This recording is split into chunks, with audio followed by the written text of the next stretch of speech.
Om Shri Sai Nathaya Namaha. Chapter 14. Ratanji Vadia of Nandit, Sai Mauli Sahib, Dakshina Mimansa. In the last chapter, we described how Baba's word and grace cured many incurable diseases. Now we shall describe how Baba blessed Mr. Ratanji Vadia with an issue. The life of this saint is naturally sweet in and out. His various doings, eating, walking, and his natural sayings are also sweet. His life is bliss incarnate. Sai gave it out as a means of his devotees' remembrance to him. He gave them various stories of duty and action, which ultimately led them to true religion. His object may be that people should live happily in this world, but they should be ever cautious and gain the object of their life via self-realization. We get human body as a result of merits in past births, and it is worthwhile that with its aid we should attain devotion and liberation in this life. So, we should never be lazy, but always be on the alert to gain our end and aim of life. If you daily hear the Leelas of Sai, you will always see him day and night. You will remember him in your mind. When you assimilate Sai in this way, your mind will lose its fickleness, and if you go on in this manner, it will finally be merged in pure consciousness. Ratanji of Nanded. Now, let us come to the main story of this chapter. In Nanded, in the Nizam state, there lived a Parsi mill contractor and trader by name Ratanji Shapurja Vadia. He had amassed a large amount of money and had acquired fields and lands. He had got cattle, horses, and conveyances and was very prosperous. To all outward appearances, he looked very happy and contented, but inwardly and really he was not so. Providential dispensation is such that no one in this world is completely happy and rich. Ratanji was no exception to this. He was liberal and charitable, gave food and clothing to the poor, and helped all in various ways. The people took him to be a good and happy man, but Ratanji thought himself miserable as he had no issue, male or female, for a long time. As Kirtan without love or devotion, music of singing without rhythmical accompaniments, Brahmin without the sacred thread, proficiency in all arts without common sense, pilgrimage without repentance, and ornamentation without a necklace are ugly and useless, so is the house of a man or householder without a male issue. Ratanji always brooded on this matter and said in his mind, "Would God be ever pleased to grant me a son?" He thus looked morose, had no relish for his food. Day and night he was enveloped with anxiety whether he would ever be blessed with a son. He had a great regard for Dasganu Mahajat. He saw him and opened his heart before him. Dasganu advised him to go to Shirdi, take Baba's darshan, fall at his feet and seek his blessings, and pray for issue.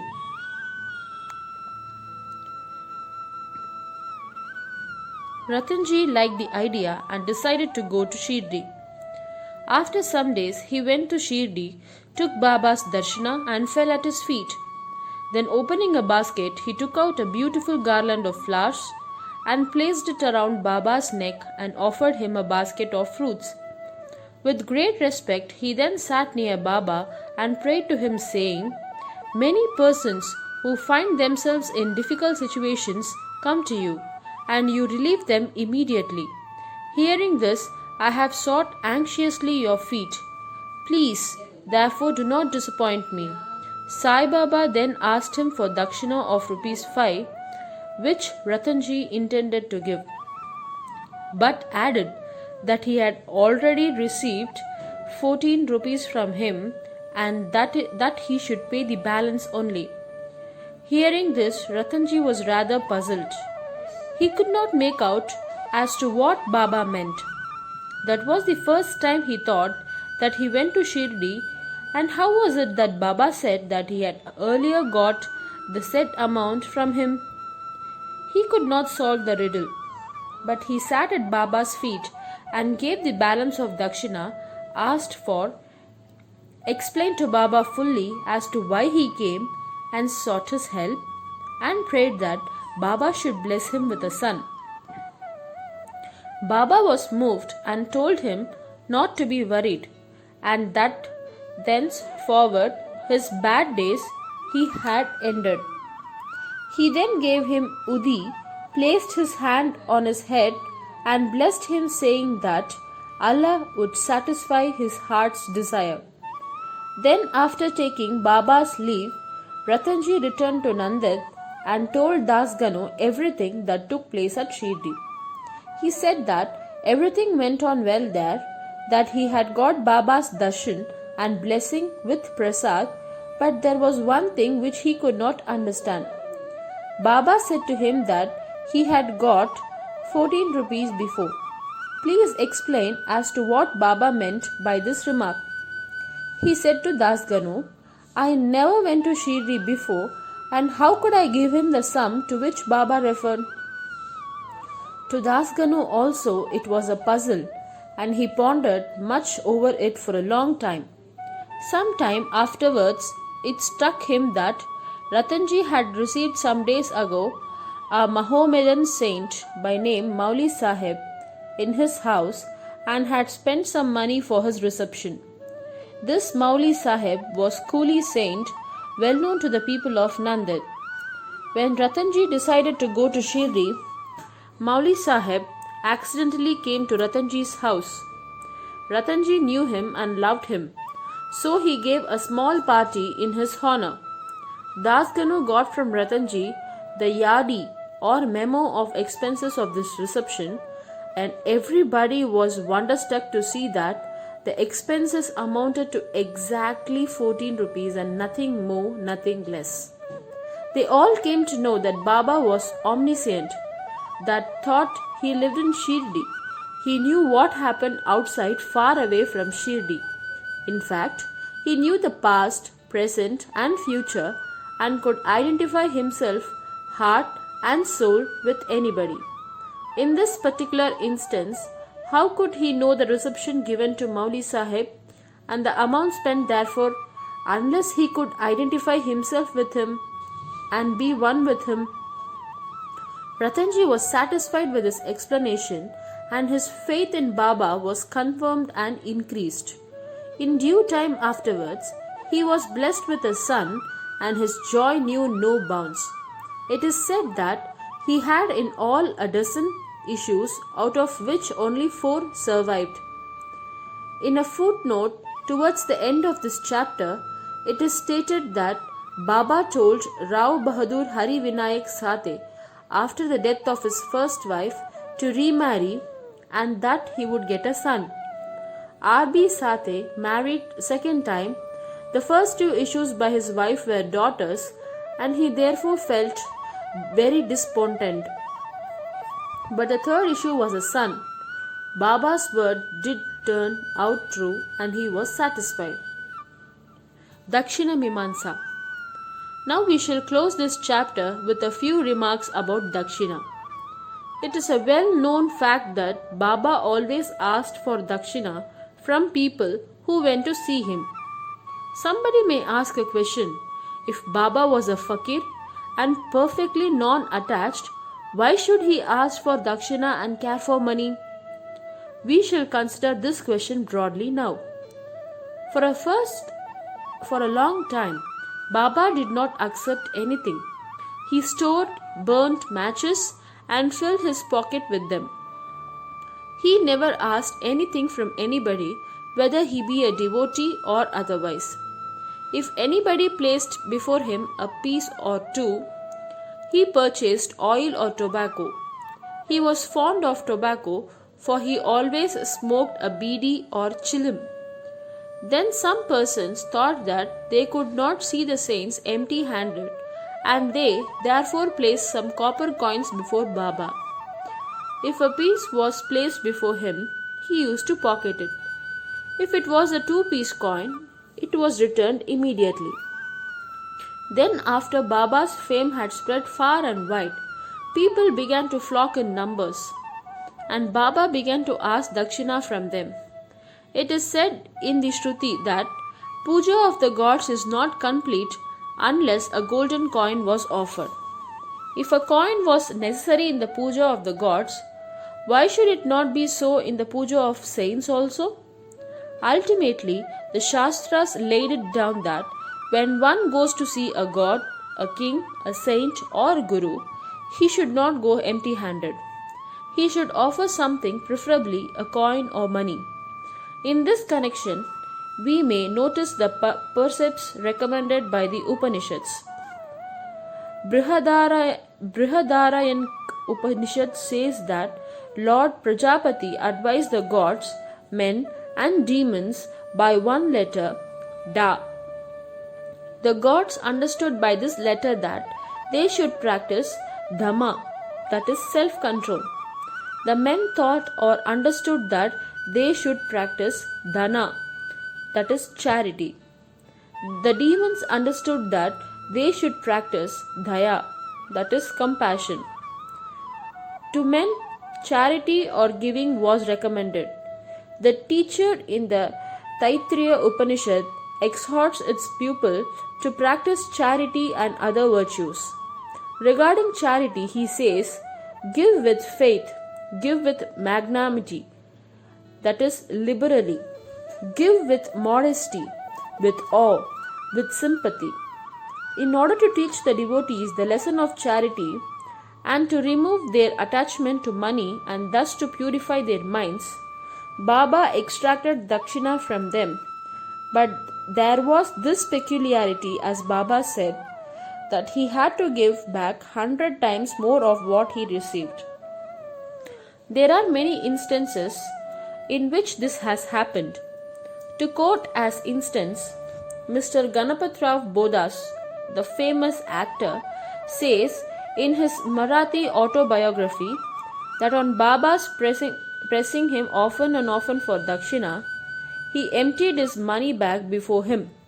The result of this was, as Mr. Bodas says, that in later life he never lacked money, as it came to him abundantly. There were also secondary meanings of dakshina in many cases, in which Baba did not want any pecuniary amount. To quote 2 instances, first one, Baba asked rupees 15 as dakshina from Pro G.G. Narke, who replied that he did not have even a pipe. Then Baba said, I know you have no money, but you are reading Yoga Vasishta. Give me dakshina for that. Giving dakshina in this case meant deriving lessons from the book and lodging them in the heart where Baba resides. In the second case, Baba asked a certain lady, Mrs. R.A. Tarkhat, to give rupees 6 as dakshina.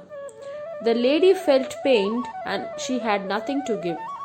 Then her husband explained to her that Baba wanted 6 inner enemies, lust, anger, avarice, etc., to be surrendered to him. Baba agreed with this explanation. It is to be noted that though Baba collected a lot of money by dakshina, he would distribute the whole amount the same day, and the next morning he would become a poor fakir as usual.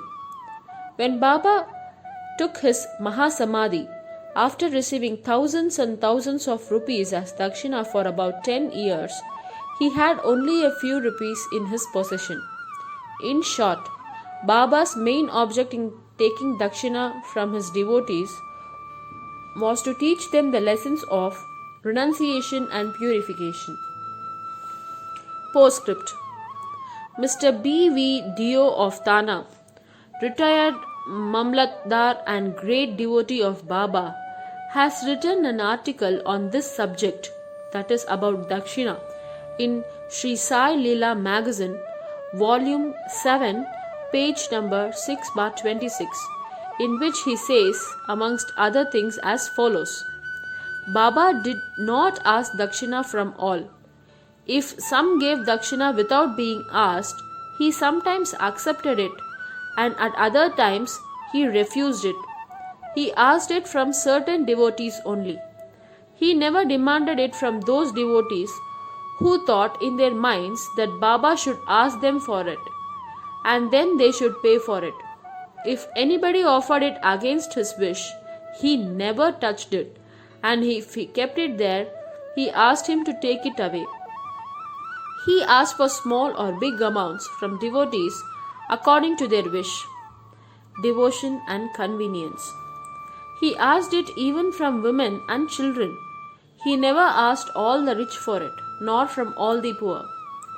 Baba never got angry with those from whom he asked dakshina and who did not give it. If any dakshina was sent through some friend who forgot to hand over the same to Baba, he reminded him somehow of it and made him pay it. On some occasions, Baba used to return some sum from the amount tendered as dakshina and ask the donor to guard it and keep it in his shrine for worship. This procedure benefited the donor or devotee immensely. If anybody offered more than he originally intended to give, he returned the extra amount. Sometimes he asked more dakshina from some than what they originally intended to give, and if they had no money, asked them to get or borrow from others. From some, he demanded dakshina 3 or 4 times a day. Out of the amount collected as dakshina, Baba spent very little for his own sake, that is, for buying chilim, a clay pipe, and fuel for his dhuni, and all the rest he distributed as charity in varying proportions to various persons. All at the paraphernalia of the Shirdi Sansthan was bought by various rich devotees at the instance and suggestion of Radha Krishnamai. Baba always used to get wild and scolded those who bought costly and rich articles. He said to Mr. Nana Sahib Chandorkar that all his property consisted of one kupin, one stray piece of cloth, one kafni, and a tumbril, and that all the people troubled him by bringing all these unnecessary, useless, and costly articles. Women and wealth are the two main obstacles in the way of our Paramartha, and the Baba provided in Shirdi 2 institutions, that is, Dakshina and Radha Krishnamai. Whenever they came to him, they demanded Dakshina from them and asked them to go to the school, that is, Radha Krishnamai's house. If they stood these 2 tests well, that is, if they showed that they were free from attachment for women and wealth, their progress in spirituality was rapid and assured by Baba's grace and blessings. Mr. Dio has also quoted passages from the Gita and Upanishads and shown that charity given in a holy place and to a holy personage conduces to the donor's welfare to a great degree. What is more holy than Shirdi and its presiding deity Sai Baba? Bow to Sri Sai. Peace be to all.